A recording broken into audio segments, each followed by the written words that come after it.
Ropes Organization Walcott Foundation Indian Trust Special Coaching to 8th, 9th and 10th classes Digital Virtual Learning Bangaru Palimani Rugangavar from Pedapunjani by Reddy Pulli Mandal. Chairman Dhansekaran. Director Drive Sri Lata.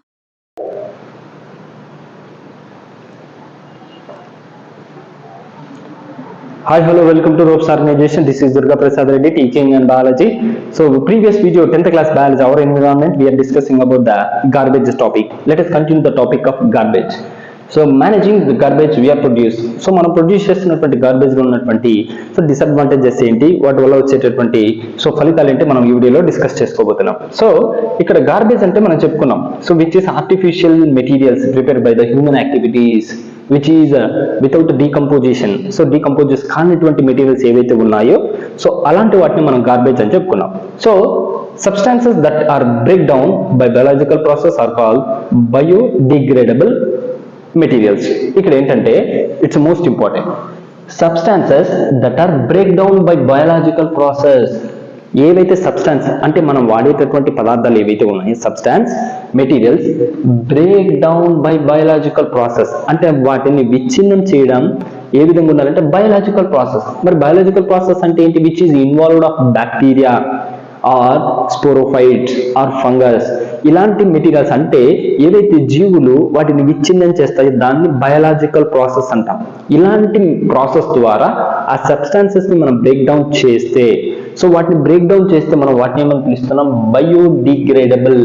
That is called biodegradable waste. Example fruits, vegetables, leaves, meat, paper, rubber etcetera. ఇలాంటివన్నీ కూడా ఏంటంటే మట్టిలో వేస్తే ఈజీగా ఏమవుతాయి? Decompose అయిపోతాయి. మనం తిన్న అరటి పక్క కావచ్చు, ఫ్రూట్స్ వేస్ట్ కావచ్చు, భూమిలో వేస్తే 2-3 రోజుల తర్వాత భూమిలో కరిగిపోయి ఉంటుంది. సో మీట్ మాంసం కావచ్చు, పేపర్ కావచ్చు, రబ్బర్ కావచ్చు, ఇవన్నీ కూడా ఏంటంటే భూమిలోకి కరిగిపోతాయి. బట్ కొన్ని ఉంటాయి అవి కరిగిపోవు. ప్లాస్టిక్ ఉంది, ఇలాంటి పాలిథిన్ షీట్స్ ఉన్నాయి, కవర్స్ ఉన్నాయి, ఇలాంటివి కూడా డిగ్రేడబుల్ అంటే కరిగిపోవు. సో కరిగిపోతే మట్టిలో కరిగిపోతే అది కూడా ఎలా? Biological process. వాటిని ఏమనిపిస్తామంటే బయోడిగ్రేడబుల్ వేస్ట్ అంటాం. So substances that are not break down by biological process are called non biodegradable. అంటే ఏంటంటే బయాలజికల్ ప్రాసెస్ ద్వారా కాకుండా గాన డిగ్రేడబుల్ అయితే దాన్ని నాన్ బయోడిగ్రేడబుల్ వేస్ట్ అంటాం. They are inert and parasite for a long time, may be harm of the ecosystem. Example plastic, glass, nylon etc. అంటే మనం వాడే ప్లాస్టిక్ కావచ్చు, నైలాన్ థ్రెడ్స్ కావచ్చు, ప్లాస్టిక్ కవర్స్ కావచ్చు, ఇలాంటివన్నీ కూడా ఏంటంటే బయోడిగ్రేడబుల్ ప్రాసెస్ ద్వారా కాకుండా ఎక్కువ టైం తీసుకుంటుంది సో కరిగిపోవడానికి. సో కొన్ని వేల 100 సంవత్సరాల టైం తీసుకుంటుంది కరిగిపోవడానికి. ఇంత టైం తీసుకున్నా కూడా కరిగిపోయినటువంటివి ఏవైతే ఉన్నాయో అలాంటి మెటీరియల్స్ ఏమనిపిస్తామంటే నాన్ బయోడిగ్రేడబుల్ వేస్ట్ అంటున్నాము. ఈ నాన్ బయోడిగ్రేడబుల్ వేస్ట్ ద్వారా సో ఏంటంటే they are internet and parasite for the long time. అంటే అది కరిగిపోవడానికి లాంగ్ టైం తీసుకుంటుంది. అది మే హార్మ్ఫుల్ ఎకోసిస్టమ్. దీనివల్ల అంత మాత్రమే కాదు, ఎకోసిస్టమ్ మొత్తం కూడా ఏంటంటే సో కలుషితంగా మారిపోతుంది, హార్మ్ఫుల్ గా మారిపోతుంది. So non biodegradable substance, non biodegradable substance ఏవి ఉన్నాయంటే గ్లాస్ బాటిల్స్ ఉన్నాయి. సో ఆఫ్టర్ ఆల్ మనం వాడేటటువంటి గ్లాస్ బాటిల్స్ డిగ్రేడబుల్ కరిగిపోవడానికి it's take time, average time to break down. అది యావరేజ్ గా కరిగిపోవడానికి ఒక plastic bottle it's take time 500 years. అంటే 500 సంవత్సరాల టైం ని తీసుకుంటుంది జస్ట్ ఒక గ్లాస్ బాటిల్ కరిగిపోవడానికి. Plastic bags, so plastic bag కరిగిపోవడానికి 10 to 20 years అంటే 10 నుంచి 20 సంవత్సరాల దాకా పడుతుంది. అంటే మనం వాడేటటువంటి ఒక ప్లాస్టిక్ బ్యాగ్. ప్లాస్టిక్ కంటైనర్, ఏదైతే ప్లాస్టిక్ కంటైనర్ టబ్స్ కానీ డ్రమ్స్ కానీ ఇలాంటి ప్లాస్టిక్ కంటైనర్ 50 to 80 years అంటే 50 నుంచి 80 సంవత్సరాల మధ్య కాలం పడుతుంది కరిగిపోవడానికి. ప్లాస్టిక్ సోడా బాటిల్, సో మనం వాడే ప్లాస్టిక్ సోడా బాటిల్స్ ఉంటాయి కదా, ఆ ప్లాస్టిక్ సోడా బాటిల్ కరిగిపోవడానికి 450 years. సో 450 సంవత్సరాల టైం ని తీసుకుంటుంది just plastic soda bottle.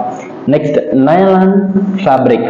Nylon fabric అంటే మనం వాడే ప్లాస్టిక్ షీట్స్ కావచ్చు లేదా థ్రెడ్స్ కావచ్చు, మనం టై చేయడానికి వాడేటటువంటి థ్రెడ్స్, నైలాన్ థ్రెడ్స్ ఇలాంటివి కరిగిపోవడానికి 30 to 40 years 30 నుంచి 40 సంవత్సరాల దాకా పడుతుంది.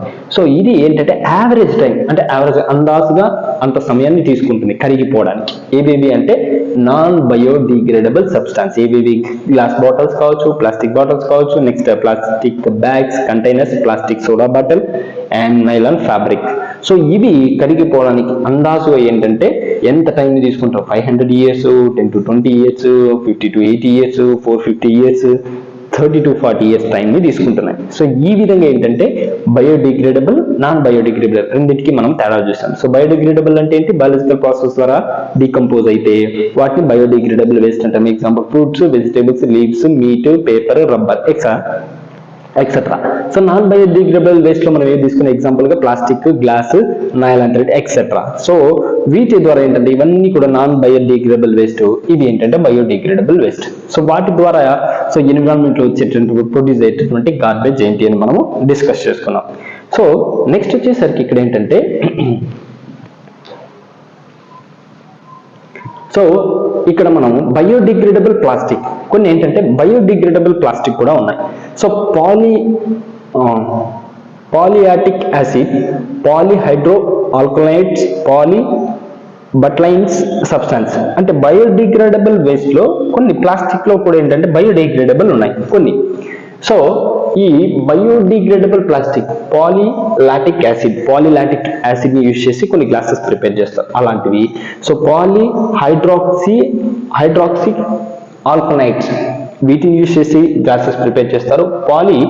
బట్లైని సబ్స్టాన్సెస్ ఇలాంటి వాటిని వాడి కొన్ని బయోడిగ్రేడబుల్ మెటీరియల్స్ ని ప్రిపేర్ చేస్తారు. ఇలాంటి వాటిని సో వాడినప్పుడు అదేంటంటే ఈజీగా బయోడిగ్రేడబుల్ ప్లాస్టిక్ సో కరిగిపోవడానికి పాసిబిలిటీ ఉంటాయి. Biodegradable and non biodegradable waste produced at home and classroom should be collected separately and treated properly.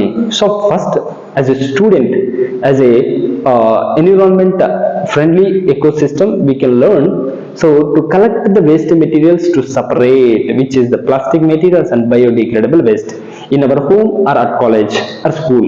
So మన స్కూల్లో కూడా ఏంటంటే మనం తిన్న ఆహార పదార్థాలు తొక్కులు కానీ ఏవైనా వేస్ట్ మెటీరియల్స్ ఉంటాయి అవన్నిటిని సపరేట్గా వేయాలి. సో కొన్ని ఉంటాయి ప్లాస్టిక్ వాటర్ బాటిల్స్ కానీ, ప్లాస్టిక్ కవర్స్ కానీ, పేపర్స్ ఇలాంటి వాటిని ప్లాస్టిక్, సో వాటిని సపరేట్ చేయాలి. So must and should we have to separate biodegradable waste and non biodegradable waste in our home at schools. మన ఇంట్లో కానీ స్కూల్స్ లో కానీ సో వాటిని ఈజీగా సపరేట్ చేయాలి. First of all that's very important. The local body, panchayat, municipal corporation, resident welfare association, we have mechanism to trade biodegradable and non-biodegradable wastes separately. మనం ఇంటి దగ్గర చూస్తుంటాం మున్సిపాలిటీ వాళ్ళు సో తడి చెత్త, పొడి చెత్తని సపరేట్ గా తీసుకుంటారు. Biodegradable waste, non biodegradable waste separate గా తీసుకుంటారు. సో యాక్చువల్గా అయితే మున్సిపల్ కార్పొరేషన్లు కానీ, రెసిడెంట్స్ వెల్ఫేర్ అసోసియేషన్ వాళ్ళు కానీ సో ఇలా ఏం చేస్తారంటే వాటిని సపరేట్ చేసి తీసుకుంటారు. Improvement in life style and changes attitude to have generate much amount of waste materials. అంటే మనం పెరుగుతున్న కొద్దీ, టెక్నాలజీ డెవలప్ అవుతున్న కొద్దీ రోజుకి మనం వాడేటటువంటి వేస్ట్ మెటీరియల్స్ అనేవి ఏమవుతున్నాయి, పెరిగిపోతూ ఉన్నాయి. సో ఇప్పుడు జనరల్గా చూడండి, మార్కెట్కి వెళ్ళాలంటే చిన్న ప్లాస్టిక్ కవర్, మనం ఏం కొనుక్కొని ప్లాస్టిక్ కవర్ అంటే ఆ కవర్ని తిరిగి వాడడం లేదు, మళ్ళీ ఫ్రెష్గా ఏదో ఒక కవర్ని తీసుకుంటున్నాం. సో వాటర్ బాటిల్ తాగేస్తాం, ఆ బాటిల్ రీయూజ్ చేసి పడేస్తాము, మళ్ళీ ఇంకో కొత్త వాటర్ బాటిల్ని కొనుక్కుంటాం. సో ఇలా ఏంటంటే రోజుకి మనం వాడేటటువంటి చెత్త పెరిగిపోతూ ఉంటుంది. So changes in packing have resulted in much of our waste becoming non biodegradable waste. ఇలాంటి వేస్ట్ ని రీయూజ్ చేసేటటువంటి ప్రాసెస్ తగ్గిపోతుంది, వేస్ట్ మెటీరియల్స్ పెరిగిపోతున్నాయి. దీనివల్ల ఏంటంటే the increasing of non biodegradable waste. So automatic ఏమవుతుందంటే నాన్ బయోడిగ్రేడబుల్ వేస్ట్ అనేది పెరిగిపోతుంది. ఎప్పుడైతే మనం బయోడిగ్రేడబుల్ వేస్ట్ వాడతామో ఇది ఈజీగా ఏమవుతుంది, స్థాయిలో కరిగిపోతుంది. సో మస్ట్ అండ్ షుడ్ మనం ఏం చేయాలి, సపరేట్ చేయాలి బయోడిగ్రేడబుల్ వేస్ట్ ని, నాన్ బయోడిగ్రేడబుల్ వేస్ట్ ని సో సపరేట్ గా చేయాలి. సో మనకి తెలుసు నాన్ బయోడిగ్రేడబుల్ వేస్ట్ అంటే ఏంటంటే పేపర్ కానీ, ప్లాస్టిక్ కానీ, వుడ్ కానీ, ఫ్యాబ్రిక్స్ కానీ, క్లాత్స్ కానీ, సో మెటల్స్ కానీ, గ్లాస్ కానీ, రబ్బర్ కానీ, సో రెగ్జిన్స్ కానీ, థర్మోకోల్ కానీ ఇలాంటివన్నీ కూడా ఏంటంటే non biodegradable waste. So biodegradable waste వచ్చేసరికి ఏంటంటే కుక్డ్ ఫుడ్, మనం తయారు చేసినటువంటి వెజ్ కానీ, నాన్ వెజ్ ఫుడ్స్ కానీ, including egg shells, so egg పైన ఉన్నటువంటి పొట్టు కానీ, నెక్స్ట్ వచ్చి బోన్స్ కానీ, నెక్స్ట్ పీల్స్, ఫ్రూట్ పీల్స్ కానీ, లేకపోతే వెజిటబుల్ పీల్స్ కానీ, అవన్నీ కూడా ఏంటంటే బయోడిగ్రేడబుల్ వేస్ట్ కిందకి వస్తుంది. సో ఈ వీడియోలో మనము so biodegradable waste, non biodegradable waste గురించి డిస్కస్ చేసుకున్నాం. ఈ వీడియోకి సంబంధించి మీకు ఏదైనా డౌట్స్ అనిపిస్తే కామెంట్ బాక్స్ లో కామెంట్ చేయండి. Thank you and all.